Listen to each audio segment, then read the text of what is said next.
الاقبال اليوم؟ الحمد لله زين. عندك انت شنو تعطي الجمهور؟ اعطي الجمهور عندي همبرجر لحام، همبرجر دياي، شبوت ابو عباس. اهم شيء داعي العود هاي. شلون يعني خاص دي؟ هاي خاص شبوت ابو عباس. كفته دياي، عندي الفله، عندي سجق، سكه دياي. شلون الاسعار؟ صار عادي خفيف كلش، على 300 فلس 400 فلس. اللي ياكل شبود ابو عباس يفوز؟ يفوز ان شاء الله، كلهم ياكلون شبوت ابو عباس. كل يوم المنامه كيلو بس ما فوزوا. لا منامه ما كلوا، منامه يحبون هذا السجق.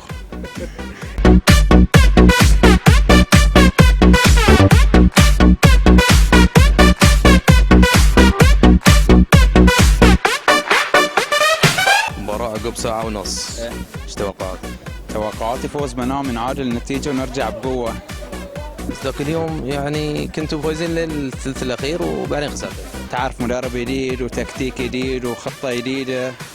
عقب ما فزنا أول مباراة على الأهلي، مو المباراة هاي سيمي فاينل على الأهلي، مدرب جديد كان سلمان يومين، عقب بعد يالنا مدرب جديد، فاللاعبين يبي لهم شوية تطور ويا المدرب، شوية تكتيك ثاني. فهاي كلها يأثر، كلها عوامل انها تأدي. اليوم متفائلين؟ اليوم متفائلين 100% وراجعين بالقوة، ونقول لك اليوم 1-1، اشوفك عقب المباراة هنا اقول لك 1-1 وهي كان ان شاء الله. حبيب متفائل نفسه؟ اكيد 100%. ليش؟ اولا احنا عندنا ثقة في لاعبينا، اوكي، لاعبينا قاعدين يلعبون، وغير هذه كامل المدرب قرأ المباراة السابقة يمكن كانت قراءتها شوي غلط، كان في لاعبين شوي ما أدوا، اوكي، ان شاء الله اليوم راح تكون القراءة تماما مختلفة، يكون هو شاف بعد نفس الشيء الفيديوهات القبلية، راح يمكن يعتمد على دفاعات المدربين السابقين حق الفريق، وان شاء الله الفوز منامي. حسين شاكر سجل 33 نقطة. نعم. اليوم ان شاء الله يونس كويد وميثم جميل له بالمرصاد.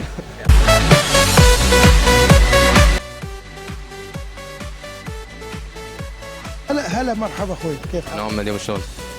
منام قاعد، منام شلون تبغي يعني يكون؟ منام الليله منام الاصلي يعني منام الاسد. ما كان الاصلي في المباراة الأولية؟ لا كان، بس كان شويه يعني صراحه كانوا الحكام مو في مستواهم. إذا اليوم الحكام مو في مستواهم؟ والله بعد شو تقول يعني اذا مثلا مو في مستواهم يعني شو نقدر نسوي؟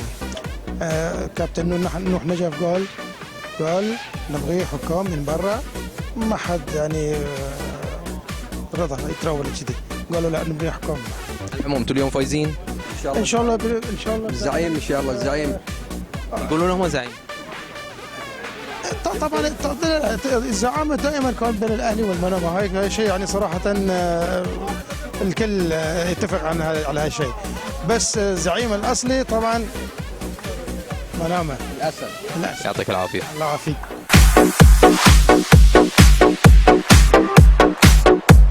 توقعاتك اليوم؟ ان شاء الله الاهلي.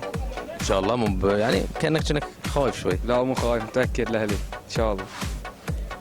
يعني انطلاقه هني 2-0 ان شاء الله. وين المنامه ترى يبون يرجعون يوم كلهم متفائلين. ما علينا منهم، الاهلي اقوى. اكيد.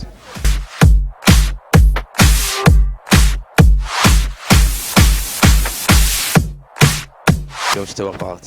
ان شاء الله اهلاويه. ليش السبب؟ والله الاشياء الفنيه والراكده عند الاهلي صراحه، المنامه تبديل المدربين صارت لهم ربكه شوي. نجوم فريق المنامه. نجوم فريق المنامه وهاي الشيء سلبي قاعد ينقلب عليهم. يعني اليوم اهلاويه؟ ان شاء الله اهلاويه.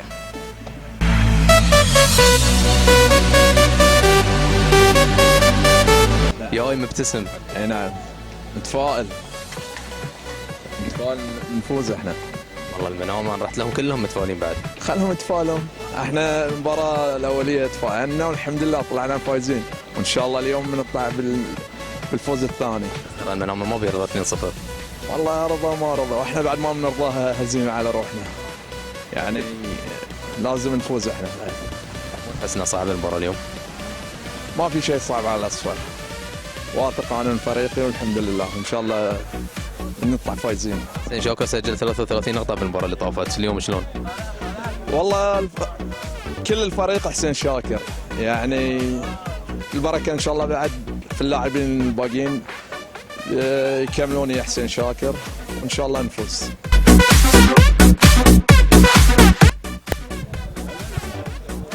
جواد مشجعين نادي الاهلي اقدمهم علي جواد اقدم مشجع. ما يحتاج علي علي بي اس ان جواد. الاهلي اول شيء عودا حميدا المدرجات، نبي شيء في نهايه اللقاء، بس اليوم شو تتوقع؟ اليوم طبعا جاي نفس ما تقول نرفع كفاءة الجمهور ونحفزهم ونرفع معنويات اللاعبين، والغالب نقول لهم مبروك.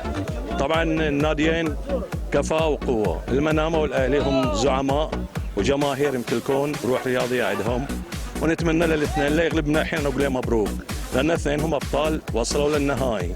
نسمع شيء على اهلاويه من زمان ما سمعنا. الأهلاوي طب انصره يا رب، ندعي من الله إن شاء الله الأهلي يفوز، والفريقين يقدمون مستوى يليق بسمعة الفريقين، لأنهم الفرق دي قديمة، هم يصرفون على كرة السلة. أنت اليوم بتغود رابطة الأهلي؟ لا أنا مشجع، أصغر مشجع في الأهلي. اليوم أصغر مشجع؟ جمهور المنامة وجمهور الأهلي على راسي، لأنهم تاج إلى البطولة هذه اللي قاعدة تصير. زين، شلون التوقعات اليوم؟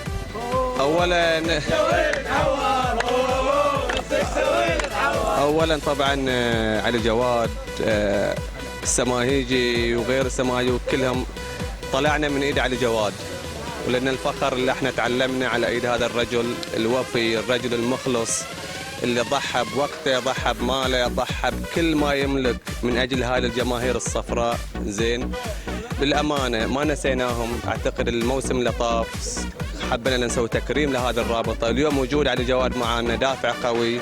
زين، واشكره على حضوره وتلبيه دعوه هذا الجمهور الكبير، ويقول لك السكسي واللي تعور يعرفها. بس اخر سؤال علي، بعد فريق الغنم محتاجينك ترى على وشك الهبوط. ان شاء الله اليوم نفوز في السله ونسوي رابطه قويه، ان احنا ما ننزل في ذا الموسم، ان شاء الله يعطينا الصحه والجمهور يستاهل، وانتم تستاهلون. توفيق. وانتم احسن ناس سويتون اللقاء، يعني نفس ما تقول تكريم من الله اليكم، انتم لنا تستاهلون.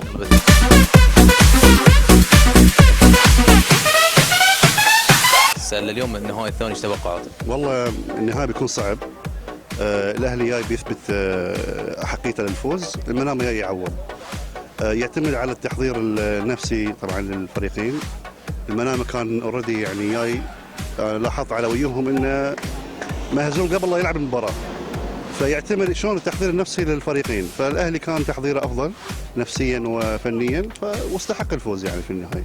المدرب الجديد الحين قرا الفريق، قدر اعتقد بحاجه الى وقت انه يثبت مع الفريق، يتاقلم مع الفريق متعود على سيستم سام فينسنت، انه كل 5 دقائق يجرب لاعبين، فتوقعاتي ان المدرب راح ينجح اذا قدر اللاعبين ان يطبقون تعليماته بالشكل الصحيح يعني ان شاء الله.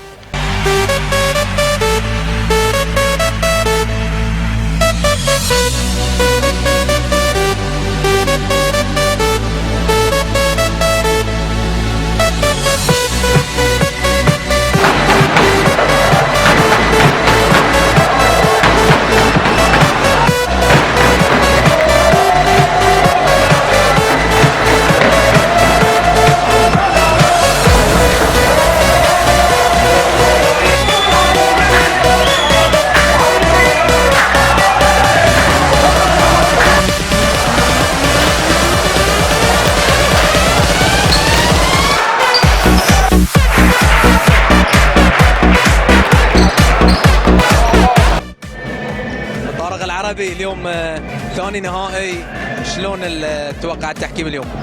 ان شاء الله يكون زين واحسن من المباراه اللي راحت ان شاء الله. كنتم مرتاحين من المباراه الاوليه؟ نوعا ما، بس طلع ان شاء الله اليوم يكون تحكيم افضل. هل النهائي بيستمر بطاقم تحكيم محلي؟ والله نشوف على المباريات ومجرياتها ان شاء الله، واحنا عندنا ثقه طبعا في حكامنا، وان شاء الله يقدرون هم يديرون المباريات. احمد جان شدون. والله يا لسه اشوف احصائيات المباراه اللي راحت حق التقديم، اعتقد يعني في وايد فروقات تونا مكتشفها، وان شاء الله بقولها في وقت المباراه. تتوقع الفروقات تتكرر اليوم؟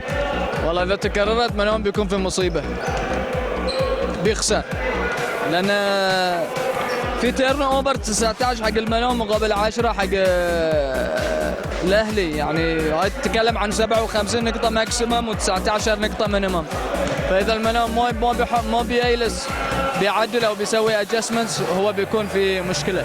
توفيق التحليل. شكرا.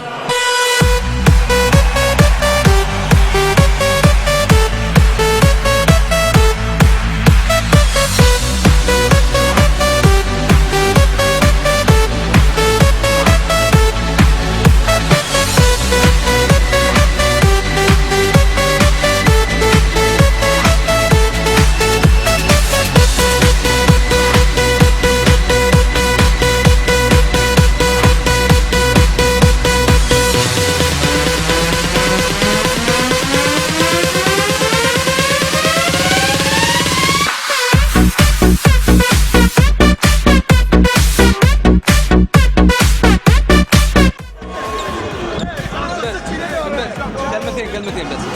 اول شيء مبروك الفوز، فوز كبير.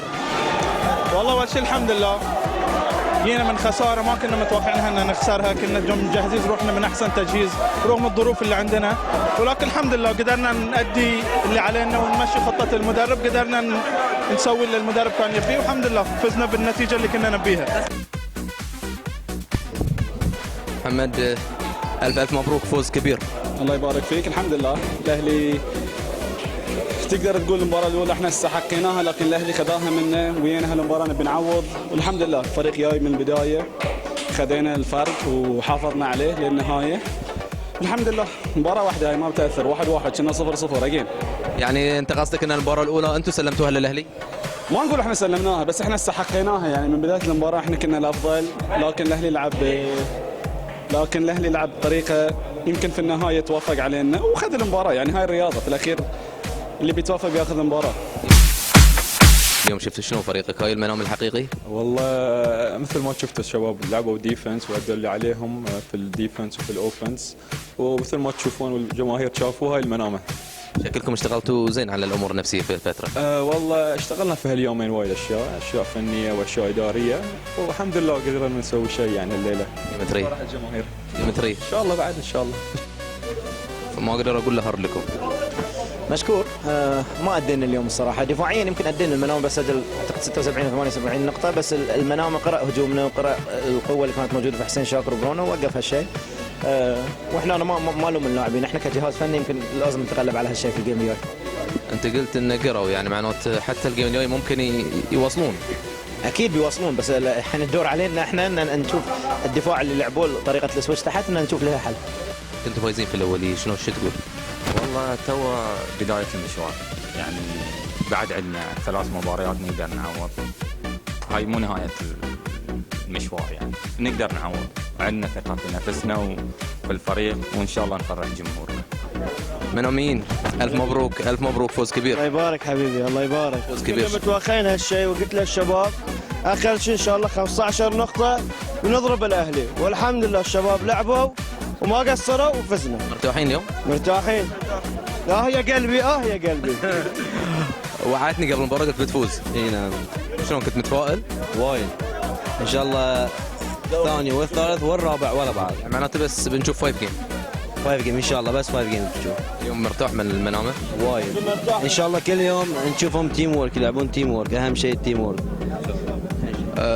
شو السبب ان المنامه راد اليوم؟ شلون؟ شو السبب ان المنامه راد قوي اليوم؟ المنامه دائما قوي. بس المباراه الاولى فقدها.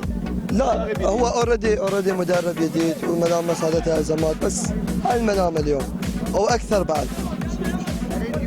زين اخوي، الاهلي خذ منكم المباراه الاوليه، ما تتوقع ياخذ منكم المباراه الثالثه؟ ما بياخذون خلاص، اعطيناهم كذي نفس اللعب، يعني خلي يستانسون. يا قلبي يا قلبي يا قلبي شنو يا قلبي ذي؟ يا قلبي يا قلبي راح الدوري، يا قلبي راح الدوري، يا قلبي راح الدوري، يا قلبي راح الدوري، يا قلبي راح الدوري، يا قلبي